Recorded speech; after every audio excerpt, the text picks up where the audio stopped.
Tell me, have you ever experienced true horror before? Felt the sinking feeling within your heart, that shiver across your skin? The feeling of utter despair, knowing you can do nothing to escape this fate? While many clans of vampires can scare you with supernatural powers, few can do so with more mundane ones. And few can do so as well as the fiends of Transylvania, the dragons of the old world, the Tzimisce. See, they view themselves as a high clan and are very deserving of the title, but unlike every other high clan who strive to master the mind, Tzimisce control the body, and they have complete control over it.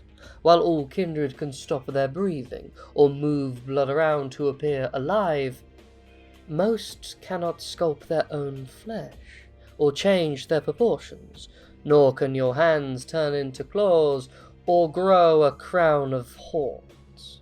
See, there was a quote I heard from a Tzimisce that really stuck with me.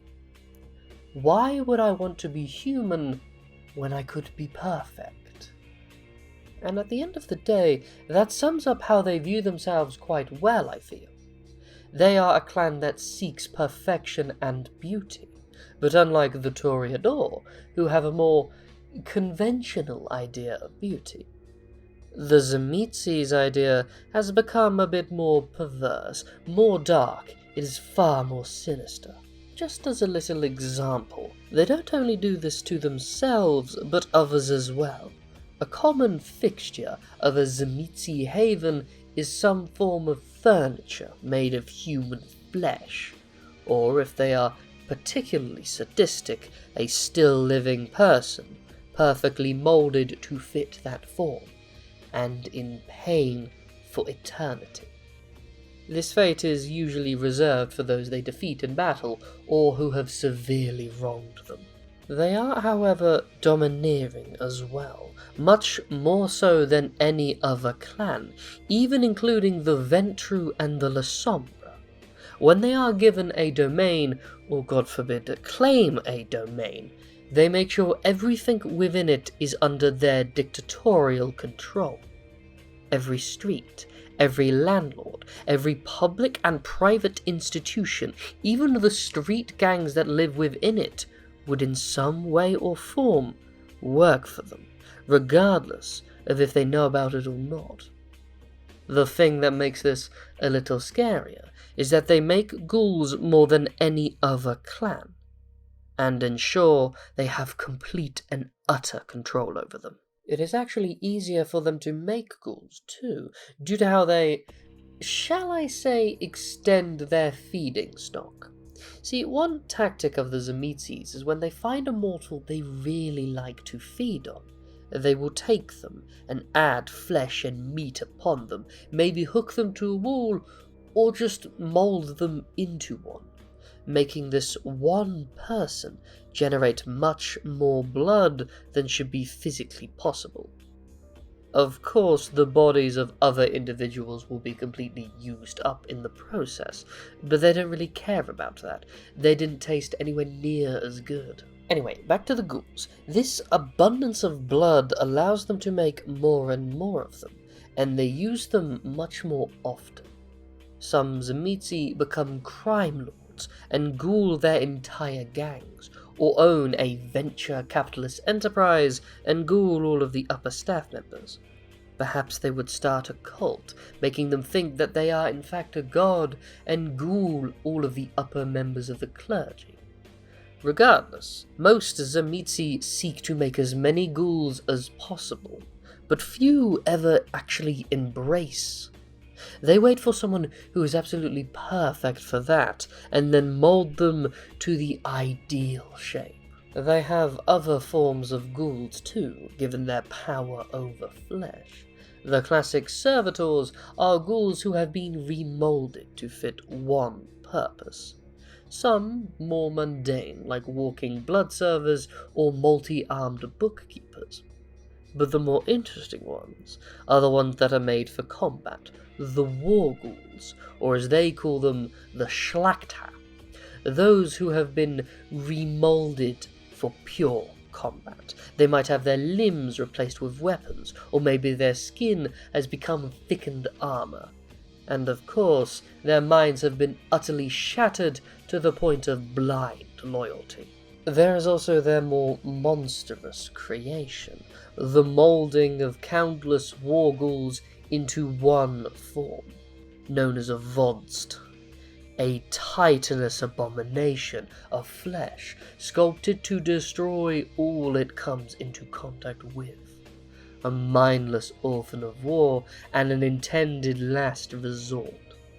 They send this in when they want everything dead, with no survivors. Some Tzimisce view these as their prize creations, and are all unique because of it. They might even flaunt them to each other, from a safe distance of course. But the Tzimisce tend to plant themselves into a place so much that they end up cementing themselves to it, and are unwilling, near unable to leave it.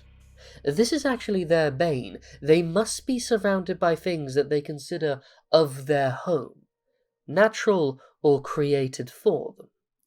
The more cliché and classic form of this is the soil from their homeland must surround their coffin. But they could have more modern forms of this. Perhaps they have mementos of things they have lived in their life, or the heirlooms of families that they control. Regardless, they must ground themselves in their home. They must be surrounded of imagery of what they consider their home. But getting into their history, their Nodist myth is what I believe is the truest, and so I shall be sticking to it. Many believe the antediluvian of the Tzimisce simply went by the eldest. Not because he was the first to be embraced, in fact he was one of the last to be so, but because he was simply the oldest in age when he was embraced. He had the form of an ancient old man, and wanted to change it. He was the first to ever mould permanent changes upon his own form. He made himself something new. It is said he was almost 11 feet tall, had a beautiful array of horns, and made armor from his flesh. His form was more than just human now, and to cement his control, he wanted to prove he could change others. He took his first child, though, one who was born a woman, and after the embrace, he molded them into a man. After proving he could manipulate even the most complex parts of the human form, he went beyond and viewed himself as above his kin, and he left the city. He saw the first ever city, founded by Cain himself, the first vampire, and thought it was beneath him. And so he left to make something else, something new and greater. Some say he even went out to end the thirst for blood within him. Regardless, he left unprompted and undemanded to start something new in what is now modern-day Eastern Europe. In Romania, actually, Transylvania to be exact, where his offspring hold total domain even to this day. And yes, as most modern kindred want to ask, so I'll get it out the way, Vlad Tepes, also known as Vlad the Impaler or Count Dracula, was in fact a real vampire. He was a Tzimisce who turned people into chairs and ruled over a powerful domain, yet not the biggest. The reason his legacy remains, even in the minds of mortals, is because of how publicly brutal he was. He was used to scare away other kindred, and it worked a charm.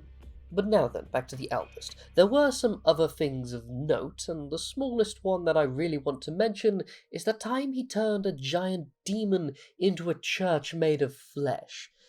This is actually a surprisingly long story, and one almost certainly deserving for another day, but I'll end it on the surprising note. The Tzimisce lost the living demon church. It just wandered off, it walked away, and they could never find it again. Something that I'm sure infuriates the Tzimisce to this day, and has me wondering how no one has found it yet. But the thing I must now mention is the eldest's supposed death. Something the modern Sabbat are actually quite proud of, despite the fact that everyone and their mother knows that he is in fact still alive. See, when the first Anarch Revolt was in its full swing, so to speak, it was made up of many young Tzimisce. They joined up since the treatment of their elders was... well, let's be honest, they did not treat them well. One of their leaders sought to kill and diablerize their antediluvian. To make a long story short, the eldest obviously knew of this plan and disguised themselves as the leader and diablerized him instead, making everyone think it was the other way around. The story doesn't quite make sense, such as the fact that their leader didn't disguise themselves as anything else, so from their point of view, it looked like he diablerized himself. But that is what is currently believed. Perhaps there's a part of the story I'm missing. The story gets a little bit confusing after that, especially when you consider where he is in the modern night. The eldest is said to have stopped viewing himself as an individual, and more of a collective of beings, perhaps a hive mind. After all, he did split his mind into multiple physical forms. How could he remain as one being after all this time? And so it is said he is everywhere, lingering in every sewer, in every deep wood, a part of him at the bottom of the ocean. And it is said they will one day emerge into one giant monstrous form and eat the world. Or whatever Gehenna believers think is going to happen. In truth, he is most likely just in hiding somewhere, or has actually split up into multiple personalities, and is somewhat unrecoverable. But this leaves the modern Tzimisce, mostly, in fact almost entirely, inside of the Sabbat, the only faction that would really allow them to exist as they are in the modern night. And they thrive here, with the coming and going of the La Sombra and all of the confusion about whether they're staying permanent or not. The Tzimisce have really taken control of it. Of course, every clan can be in the Sabbat. They almost all kneel to a Tzimisce, or a La Sombra, but that La Sombra most likely kneels to a Tzimisce. But now it is time to go into detail of what they are capable of, and what better place to start than with their powers, for they have the disciplines of animalism, dominate, and of course protean, and I'll start with their more famous example. Protean is the power over one's own body. Most use this to grow claws and to change their form temporarily, maybe into that of an animal or a cloud of fog. But the Tzimisce take it so much further. They mold flesh, sculpt bone, and paint with the skin. Their control over the body is like that of an artist. They mold it into forms they find both beautiful and practical. They use it to make their forms perfect, beyond what any mere human could possibly dream of ever being. But to most, including myself, they become grotesque monsters. I remember one occasion I was to meet with a Tzimisce turned Anarch on a diplomatic mission. I was wondering if he shook the bad habits of his clan, and I quickly learned he did not. As the doors to his manor opened, I was greeted by two maids. They had been given 8 spider legs upon their back, which they used to crawl across the walls and ceilings, while still cordially facing their guests. They made it a point to be presentable at all times. The walls themselves were made of flesh, of course, and there were no doors, but what I can only describe as orifices that you would have to ask for them to open. I met with the man himself in a dining room. I dare not ask what the food was, and he assured me that all the modifications were ethically made. The maids wanted these change, and the people who made up the house deserved it. I didn't believe him for a second, of course. Another power they use to great effect is animalism. because of course their commanding presence doesn't just stop at people, but every living thing must know of their dominance.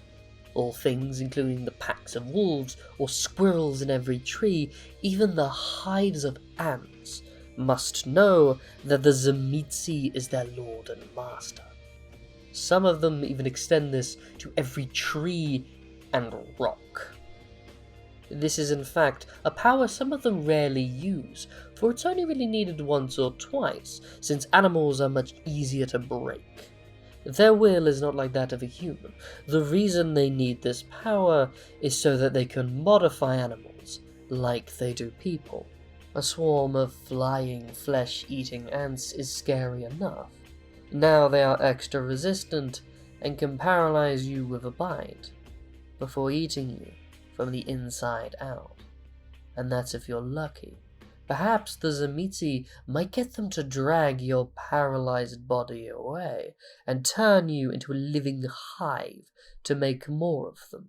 His precious little toys need to keep extending after all, smiling the whole time as he makes you suffer this fate forever. There are a few fates, I think, where death is truly a mercy, but this is indeed one of them. The last power they have is Dominates, and they are very skilled in it, unlike most clans who use this power on people they have just met, or for temporary favour. The Tzimisce prefer to focus on one target, and break them utterly. They don't just want a slave, they want someone who is utterly enjoying and rejoicing in working for the Tzimisce. Or they want to cause the most pain imaginable, to make someone dread the very thought of their master, to make them unable to even think of anything else, to make them drop in fear should the first syllable of their name be spoken. I'm brought by the memory of a foe of mine, a Tzimisce who had trophy war ghouls. See, whenever she would have a conquest or take new lands, she would go out of her way to claim a local who utterly despised her and bring them to her castle. Then, after gods only know what she did to them, they would come out again as one of her loyal knights. She would have molded them into warriors, regardless of their original shape, gave them a layer of chitinous armor, including a natural, irremovable helmet that made them look like bugmen. And yet, they loved her, they adored her, and would do anything she wanted in an instant. They were broken to the point of utter loyalty, and were actually quite terrifying in combat. The Tzimisce are quite a horrible clan. Even those who wish to step out of their grain and view themselves as good people, they still have to define themselves by how far they fall into their clan's faults. These aspects are within them. Like all clans, they have a nature that they cannot truly deny. The difference is that every other clan has at least one redeeming quality. The Tzimisce are monsters, but everyone wrongly views this as their flaw. That is just incorrect. It is in fact their greatest strength. They know what they are, and they wield it well. I want to work with Tzimisces, for they are in fact monsters.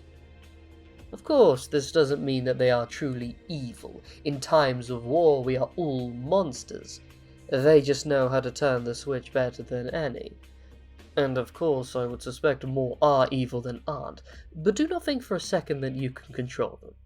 It is far more likely that they will end up controlling you. Thank you for listening to my tales. I am the Ashspawn. Feel free to leave a like, comment, or subscribe. It would really mean a lot to me. But, till next we meet, fellow traveller, have a good day.